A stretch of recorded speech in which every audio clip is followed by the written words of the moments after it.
What is a team? A bunch of people having different backgrounds, different education level, different IQ level. But then only one thing is common between these people. That one thing is their goal. And there is just one question truly lies within them, which is how to achieve that goal. ये वाक्य एक ऐसे गरीब गांव का है जहां के लोगों के खाने के लाले पड़े हुए थे। पहले तो मौसम बीमार और उस पर गांव के लोगों का एक दूसरे से मनमुटाव, मतलब कोई किसी का साथ देने के लिए कभी आगे नहीं आया। एक रोज की बात है, एक राहगीर उस गांव से होकर गुजरता है। भूखा प्यासा वो राहगीर गांव के चौराहे पर एक पेड़ की छांव में बैठ जाता है। उसे उम्मीद थी कि कोई ना कोई उसकी मदद के लिए सामने आए, लेकिन जिस गांव में मदद का रीति रिवाज ही ना हो, वहां उस अनजान शख्स की मदद कौन करने वाला। दिन से रात हो गई, मदद की उम्मीद का उसका भ्रम टूटता चला गया। वहीं पड़े पड़े राहगीर को कब नींद आ गई पता भी नहीं चला। सूरज की लाली अपने जोर पर, राहगीर अचानक चिल्ला पड़ता, आज से इस गांव में ना तो कोई भूखा रहेगा और ना ही भूखा सोएगा। लोग उसे पागल समझते हैं। उसके पास कोई नहीं होता सिवाय एक औरत। वो औरत सर पर मिट्टी का घड़ा लिए खड़ी थी। मिट्टी के घड़े में जब अंदर पानी होता है तो उसके बाहरी हिस्से में नमी पैदा हो जाती है। राहगीर एक बार फिर ऊंची आवाज में कहता है, हे देवी, इस गांव का उद्धार तेरे ही हाथों लिखा है। राहगीर की ये बात उस औरत को अजीब लगती है। वो अपने कदम अपनी झोपड़ी की तरफ बढ़ाती है। राहगीर उसे रोकता है, कहता है, तेरा ये मटका जादुई है। इसमें जो पानी है वो भी तिलिस्मी है, और मेरे झोले में ये जो कंकड़ पत्थर पड़े हैं ये तो खुद ईश्वर ने मुझे दिए हैं। इन तीनों को मिलाकर हम ऐसा खाना बना सकते हैं जो ना तो अब तक तुमने खाया होगा और ना ही गांव में किसी ने चखा होगा। वो कहते हैं ना, जिसके पास खोने के लिए कुछ नहीं होता उसके पास पाने के लिए पूरा जहान होता है। ऐसा ही कुछ सोचकर उस औरत के चलते हुए कदम रुक गए। वो बोली, बाबा, पानी और पत्थर से तुम क्या बना सकते हो? हमने तो ऐसा कभी नहीं सुना। राहगीर बोले, बेटी, अगर तुझे इतना ज्ञान होता तो क्या तू अपने पूरे परिवार के साथ पिछली रात आधे पेट सोती? सच्चाई सुनकर वो औरत राहगीर को चमत्कारी समझते हुए बोली, कहो बाबा, क्या करना है? राहगीर बोला, कुछ बड़े पत्थर और लकड़ियां इकट्ठी कर लेना और इस चौराहे पर चूल्हा बना। औरत ने वही किया जो बाबा ने कहा था।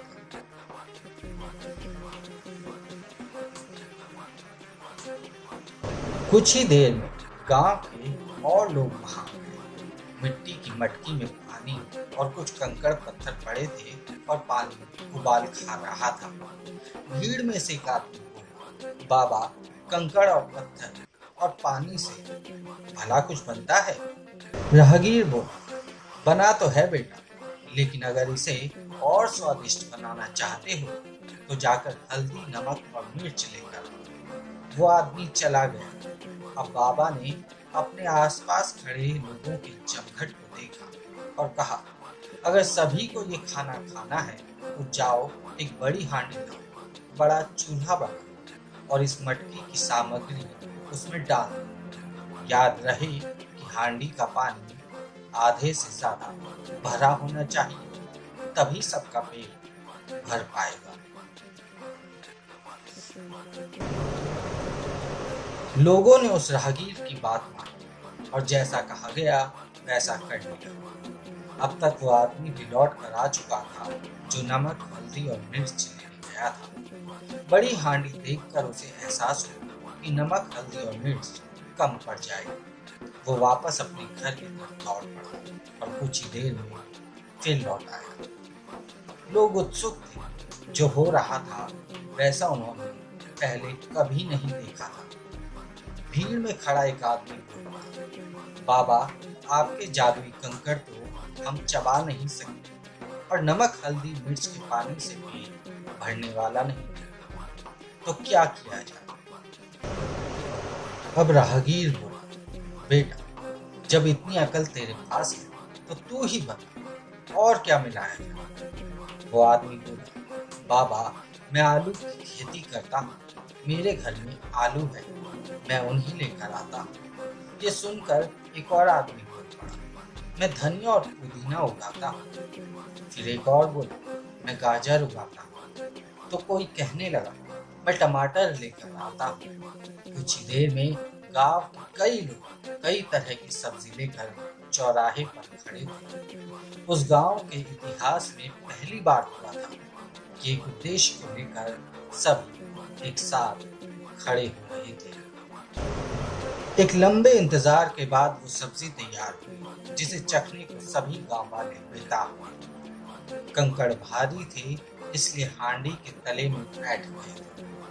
पानी को सब्जी ने सोख लिया था। गांव के बच्चे, बूढ़े और जवान सभी अपनी थाली लिए चौराहे पर खड़े थे। बारी बारी सभी को सब्जी परोसी गई। सही मायने में ऐसी सब्जी किसी ने न तो पहले चखी थी और न खाई थी। उस राहगीर की बढ़ाई करते करते सभी लोग चौराहे पर सो गए। अब जो सुबह हुई उस गांव के लिए एक नई सुबह थी। राहगीर अपना झोला उठाकर चलने को तैयार था। लोगों ने उसे रोकने की कोशिश की तो वो बोला, मैंने कोई चमत्कार नहीं किया। कल जो सब्जी बनाई उसे मैंने नहीं, तुम सब ने मिलकर बनाया। अब राहगीर कुछ कदम आगे बढ़ा और फिर पीछे मुड़कर उसने गांव वालों को देखा और कहा, पूरी धरती पर सिर्फ मनुष्य ही है जो अपनी पांचों उंगलियों को कसकर मुट्ठी बना सकता है। उस दिन के बाद गांव के लोग सुख दुख में एक दूसरे का साथ निभाने लगे और जो गांव कभी मरघट सा शांत हुआ करता था अब फूलों के बगीचे सा खिलने को तैयार था। ये कहानी यहीं खत्म होती है। So, if you want to be a true leader, first bring your team together on one page. See their capabilities, ensure to bring best out of each of them, and then they will start contributing by themselves. You and your team will achieve what others can't. Thank you for watching this video. I am Sanjay Bix, and if you like this video, just hit the like button and do subscribe the channel for more motivational videos. Thank you.